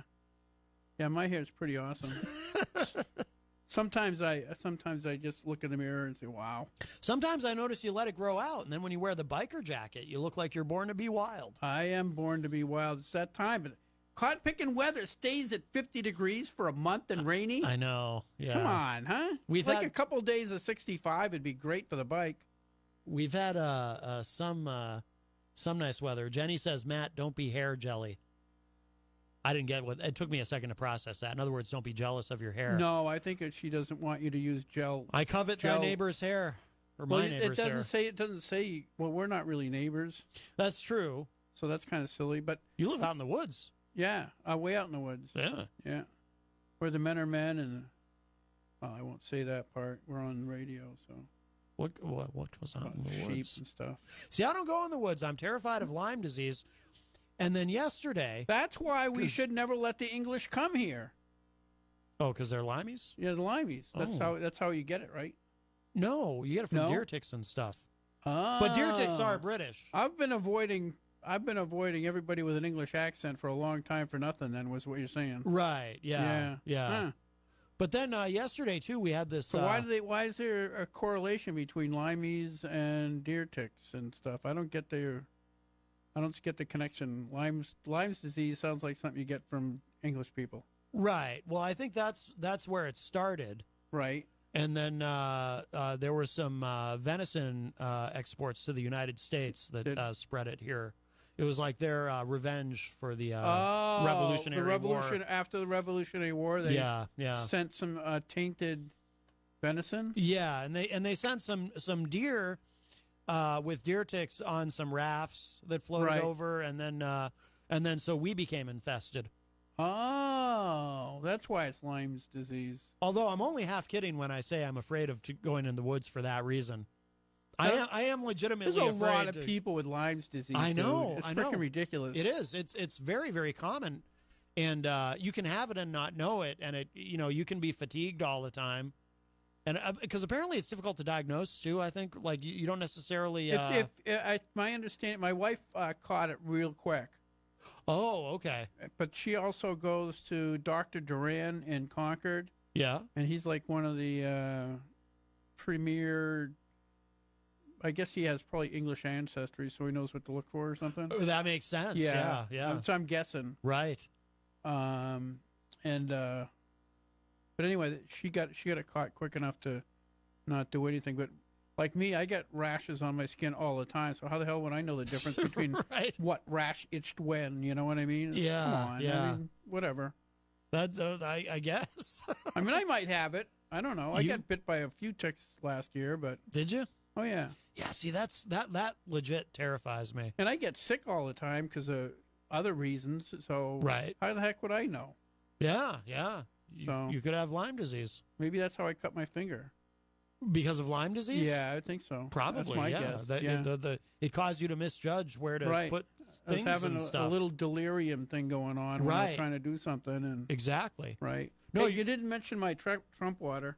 Oh, I didn't even notice. Yes, I'll put the camera back on your Trump water. Now, is that so? Is it like made with the essence of Trump? How does that work? Oh gosh, I hope not. That sounds gross. That would be gross. Yeah. No, it's made with real hydrogen and oxygen, carefully combined into a liquid mixture. Right.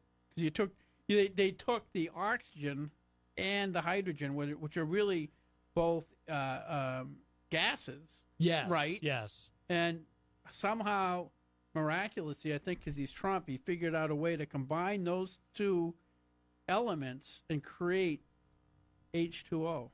He's a genius. I think so. He's a stable genius. Right. Very, very large brain. He said, Donald Trump, they don't know what to do. Never happened. It's true. See, yeah, exactly. There you go. There you go. That's proof. So anyway, I brought that in the other day. I got this little battle going on the Judiciary Committee. Yeah. The guy who sits next to me is Paul Birch, Democrat from Westmoreland. Uh-huh. He's a really nice guy. We disagree on a whole lot of stuff. Yeah.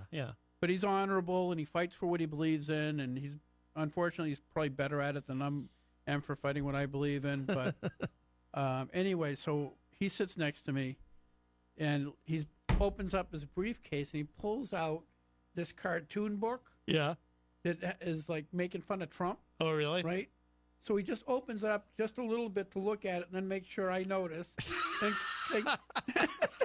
Then puts it back in his briefcase. Yeah. Like kind of just jabbing. You know? Right. So I got this when I was out at Trump Tower in Vegas. Yeah. Trump water. I just keep refilling it. Yeah. So last week when we had the executive session or work session, I didn't do it when the public was testifying because I thought that would be a little bit over the top.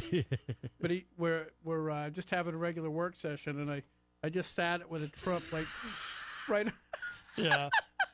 Just make sure he sees it. Oh yeah. It was fun. Wow. Oh, very nice. Yeah, I'm kind of a jerk, but I enjoy it, so I don't care.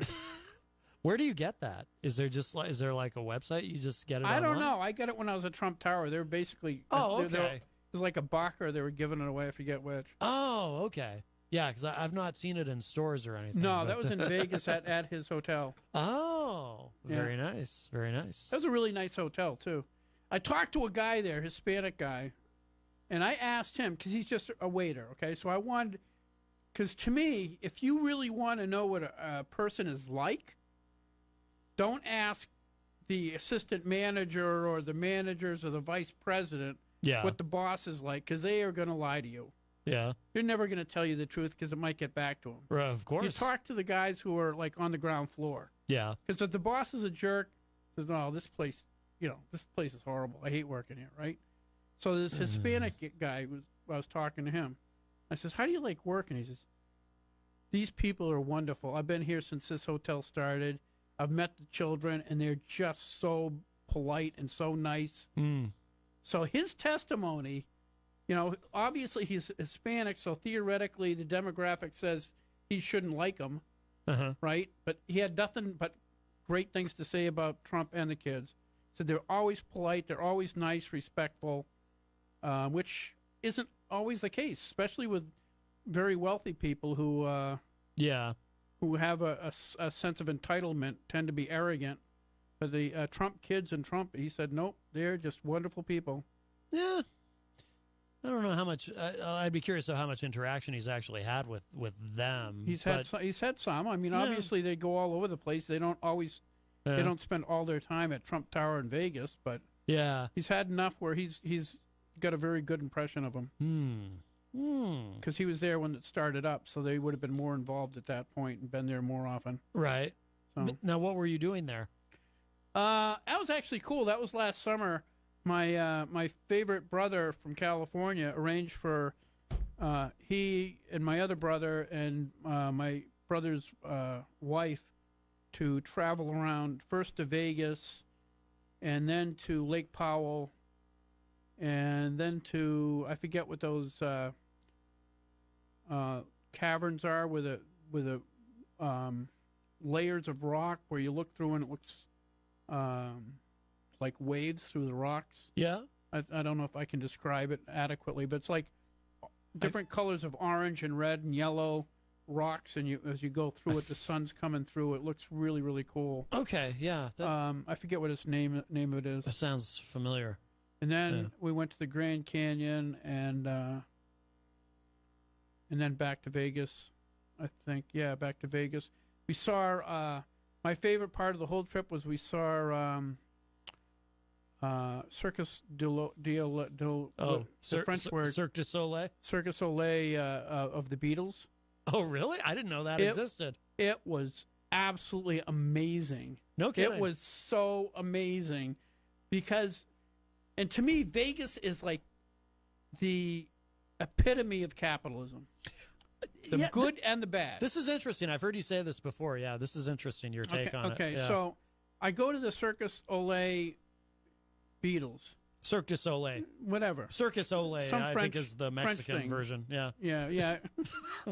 That's where they do the bullfighting. Right, yeah. but with Circus Soleil people. Yeah, no, but these are the French Spanish people. Yes. So no, but so basically they had all the Beatles tunes, obviously, and the choreography was so precise because the stage is falling away and coming up and doing different things for different parts for different songs. Yeah. Like each song basically had almost an entirely different setup and stage. Okay. And special effects and different curtains would come out and it's hard to really give it justice just by describing it. Yeah. But basically you have somebody who's walking out onto the stage to do a song as the stage is coming up to meet their feet. Yeah. Like, in other words, any misplacement and people are going to get hurt real bad. Right. And there's people swinging from the ceiling and coming down. And and it's constant visual and musical beauty for, like, I don't know, it was like 2 hours or whatever it is. Yeah. It was just absolutely phenomenal. Yeah. Okay? But I know, because you just logically, that without capitalism, you could not afford to put that on. Right. Right? Because you can't afford, because these actors and actresses and the musicians and the stage crew, they get good bucks. This is super amount of talent. It's not right. It's not like something you or I could do without a whole boatload of practice. Right. And we're probably too old anyway. But anyway, the amount of intricacy to this convinces me these people are paid very well. And whoever I would hope organizes it, I'm sure, or the choreographers and all those people get paid really, really well. Yeah. All right? Well, unless you have wealth, you can't have that. Right. Because artists, the term starving artists, artists like that are probably all looking for jobs like that. Right. As hard as it is, it's probably a very good paying job. Yeah. I would think so, yeah. And so without wealth, you can't have that. Now, I hate gambling. I will never vote for gambling. Mm-hmm. But it's all those suckers sinking their money into the one-armed bandits that's paying for all this beauty. I went to one hotel where they had the, I'm sure you've seen it on TV or whatever, where they have the, it's like Venice. They have the gondola going down. I mean, they actually have a river inside the hotel. Oh, the gondola is going down, and then a hotel just up the street. They've got this huge light shows and song. One of the hotels, this is how full of crap they are, right? Yeah. So they got, the escalators that are just flat. They're people movers or whatever they call them. Yeah, like that at the airport. Yeah. Right. Yeah. Okay. The ones that are going towards the casino, work. Yeah. The other ones coming back, they're out of order. Out of order. Yeah, not so much. That pretty much tells you all you need to know. Right. So you have all that wealth, okay, and none of Vegas would be possible without wealth. Right. And you have people searching through trash cans to get food. Right. At the same time. Yeah. It's to me, it was just like the span of the pros and cons of capitalism all in one small area. Yeah, no, that makes sense. We have a call. Hi, welcome to Matt Connarton Unleashed. Who's this? Hello? Hello, is that you? Hi, this is virtual John Hopwood. As long as it's only the virtual one. I don't want to talk to the real one. Or is the virtual one worse than the other one? All right. That was very strange. That was a very strange call. Pretty cosmic, really. I kind of gave up on it because whoever was doing what they were doing was very, very far away. Oh, maybe this is them calling back with a better connection. Hi, welcome to Matt Connarton Unleashed. Who's this? Hello? Hello, I love you. Won't you tell me your name? Oh, no.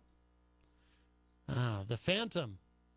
Ah, yes. Because you know what happens is they call and then they get nervous. It's like well, yeah. Well, the thing is, we're kind of like we're pretty pretty well-known stars, Exactly. really, and so they get nervous. I get it. It's like if they were calling Howard Stern. It's the same Same type of thing. Yeah, they just get all choked up. I get it. Yeah, yeah. All right, we'll see if the third time's a charm. Hello, you're on the air. Hi, this is virtual John Hopwood. virtual John I Hopwood. find your use of virtual John Hopwood to be inappropriate and hurtful. Is there a copyright on virtual Tom? What is the name again? John Hopwood. Virtual John Hopwood. Is there yes. is there a copyright that we're infringing on? Hi, this is virtual John Hopwood. Wow. Jesus, buddy. That was the real virtual John I find Hopwood. your use of virtual John Hopwood to be inappropriate and hurtful. Just hang up. Huh? Just hang up. That was the real virtual John Hopwood saying just hang up. Well, I know, but which is which? Well, is the virtual John Hopwood actually the one who is truly offended by the virtual John Hopwood? Is the virtual I find your use of virtual John Hopwood to be inappropriate and hurtful. Oh, wow. Yeah, sure. Ooh, yeah. I'm not an imbecile. Whoa. I wouldn't necessarily go that far. Oh, my goodness. Hi, this is virtual John Hopwood. Oh, your mama don't dance and your daddy don't rock and roll. Oh, my God. I'm so devastated. You should be. This is a pretty trippy show you walked into, huh? Well, do you have anything else for us, virtual John Hopwood? This is virtual John Hopwood. Yes. What a jackass. Oh, but, oh, man. What a stunning wit this guy is, huh? Oh, boy. The shtick it sucks. I don't think virtual John Hopwood cares much for virtual John Hopwood. Hopwood to be inappropriate and hurtful. Oh, boy. Oh, boy. Wow. What a stunning life you must have. What a stunning worldview. Oh, somebody else is calling virtual John Hopwood. Thank you for the call. Wow, that was pretty wild, huh? We have another call, I think. Hi, welcome to Matt Connarton Unleashed. Who's this? Hey, it's virtual.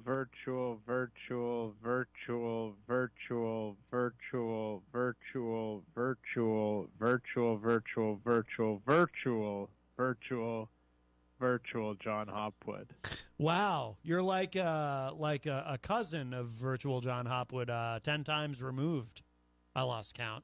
Now, who's that other guy in the studio with you, Matty C? That is the Honorable Gary S. Hopper. He is a New Hampshire state representative, and he has harmed his finger, probably due to Lyme disease. I think so. Yes. Yikes. Yeah. So I called John Hopwood on his television program. Yes. You know, because I figured I'll ask him when he's coming back on Connarton, because I want, I like him when he comes on the show. No offense to this guy, the finger guy, whatever the hell you said his name was. The finger guy, yes. But yeah, the finger guy, we'll call him. Yes. But so I call Hopwood. I say, hey Hopwood, how are you? Do you remember me? And he freaking hung up on me. Aw. Yeah. I heard that. I heard about that. So is that you? Because you were probably just calling to have a nice conversation about whatever the topic was that he was discussing, and he just he didn't want to talk to you, I guess. And a side note, have you watched that program before? What kind of cameras are they using for that? I mean, I thought it was like it literally looks like it's from the 1970s. Well, I don't know.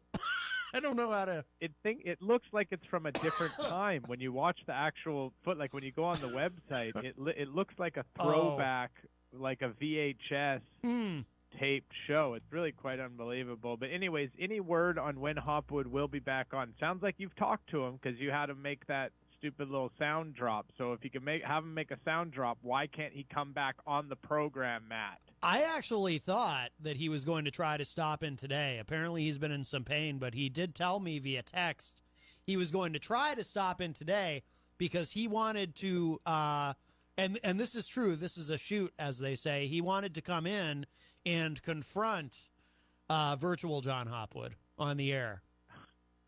Well, I would love to talk to him. I would love to bury the hatchet with him. Wow. And, yes. That's not good. That's violent. Burying the hatchet? Well, I think he's using it as a figure of speech. No one's talking to you, finger guy. Finger That's guy. Mr. Hey, that's a. Oh wait, that's my middle one too. Oh my goodness. Want to see it? Oh, you have made a powerful enemy today, sir, and I will bid you farewell. Good day. Oh no! All right. Wow. Yes. Finally. Some people don't take well to being threatened with a bandaged middle finger. I know. Apparently, that was a bridge too far. Apparently, it's been a wild show today. The Honorable Gary S. Hopper. During the first hour, we talked. I made an enemy. Yes. You know, if you go through the day without making an enemy or two, I mean, what's the point? Right. Well, I assume. Oh. More important. Yes. Very interesting day. I met a couple of friends of mine just got back from China. They went and had a tour of China and went up into Tibet. Yeah? Wow. So I didn't say, while they were in China, I didn't ask any questions, except very simple ones, because I knew whatever they were posting online was being seen by the government. Yes. Okay? Yes. And so the interesting thing was they get a tour of Tiananmen Square. Yeah. They said the guide told them, the guide I guess is pretty cool, but I don't want to compliment him too much online on air, but he told him, stay in the line, stay right in the line, do not venture anywhere. Yeah. Do not get lost. Stay with us. Yeah. And it was super tense. Excuse me. It was, for them, it was very, very tense. Yeah. There's a lot of military / militaristic cops all over the place. Yeah. You weren't allowed to take pictures of them. Okay. And that went for the entirety of the China trip. Tibet was heavily armed. Wow. When they got to Tibet, there was cops or military everywhere. Again, you're not allowed to take pictures of them. Yeah. So you can take some pictures, but you can't take all the pictures.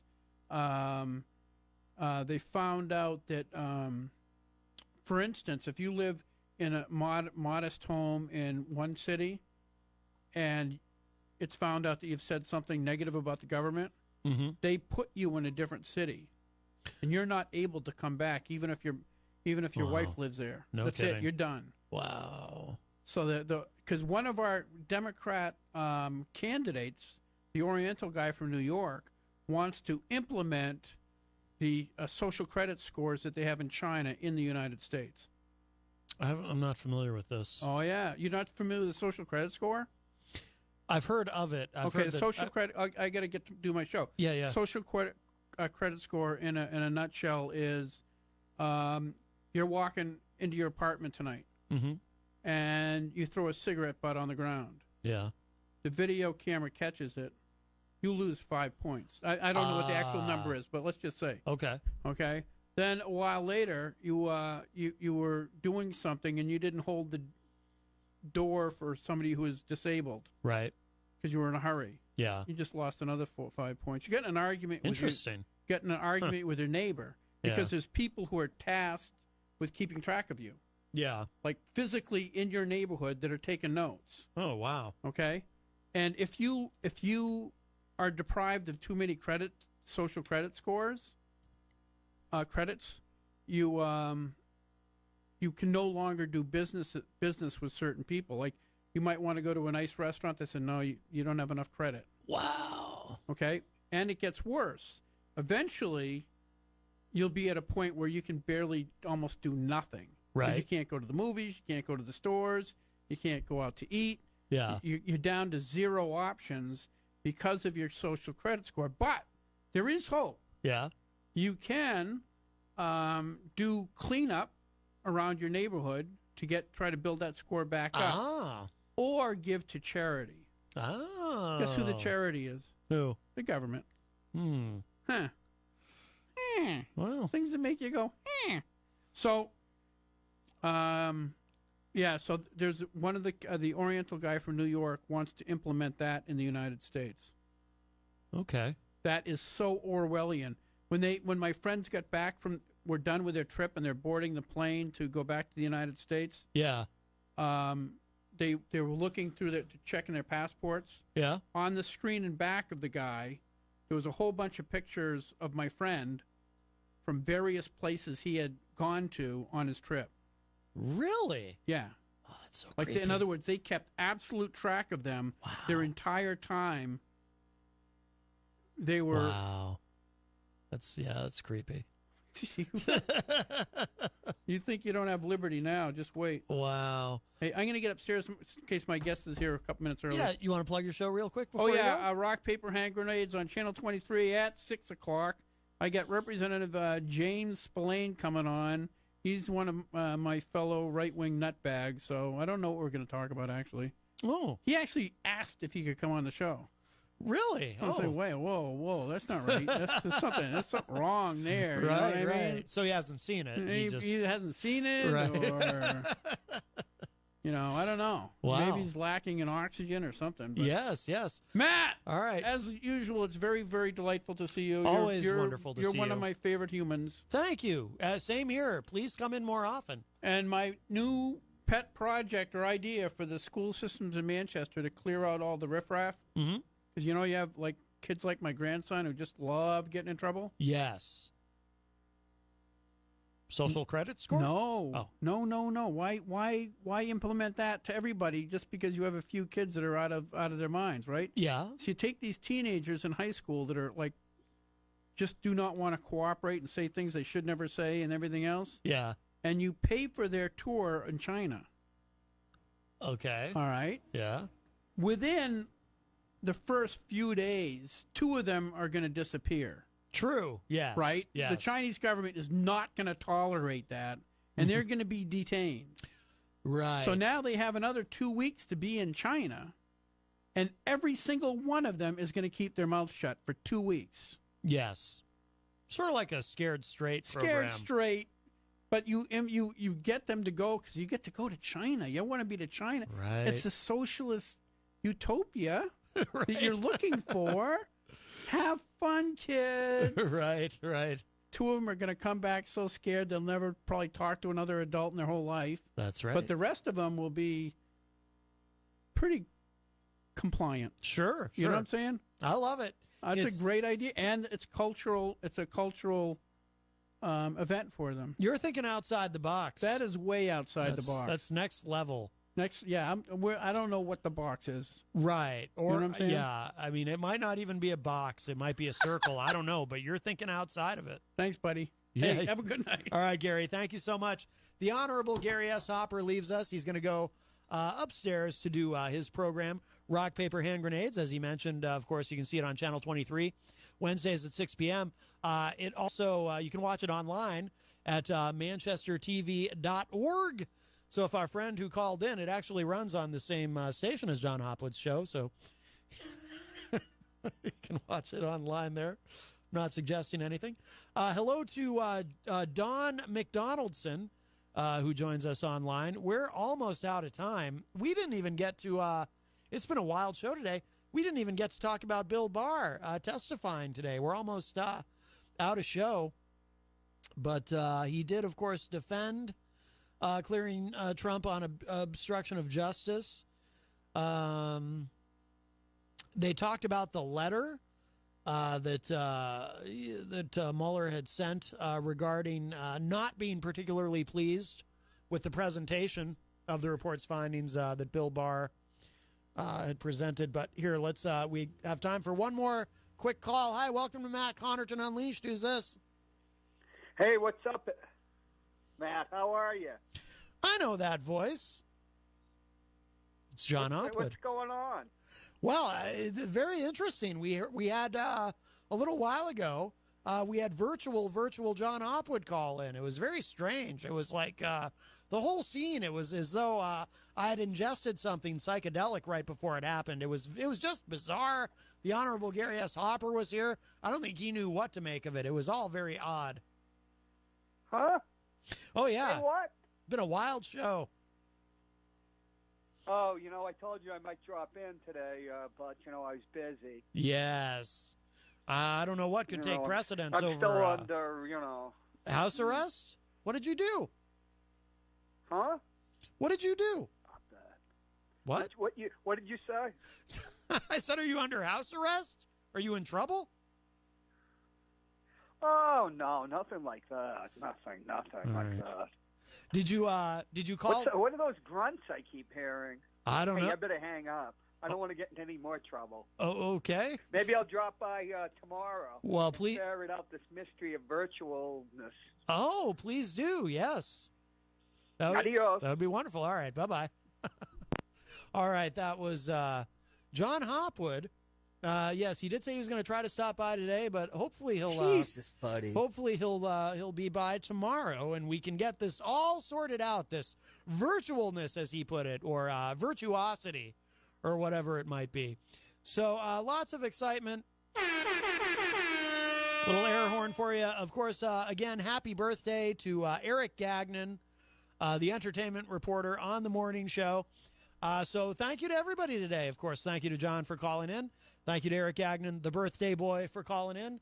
He'll be back on the morning show on Friday, from what I understand. Thank you, of course, to the Honorable Gary S. Hopper. Thank you to earlier in the program to kick off. We had the People's Mayor, Glenn R.J. Ouellette. Thank you to his African son, Raham, something. I'm still not entirely clear on what his name is, but wonderful to speak with him. Thank you to Dr. John D. Rich Jr. Thank you to the ghost of John McCain. And, of course, everybody in the Facebook live chat, thank you so much for participating today. And if you miss any part of today's show, it will be up in just a little bit at WMNHradio.org, where all the shows are archived, as well as on the WMNH YouTube channel. And please subscribe to that if you haven't done so yet. All right, that's it. We're out of here for now. I'll talk at y'all a little bit later. Bye, everybody.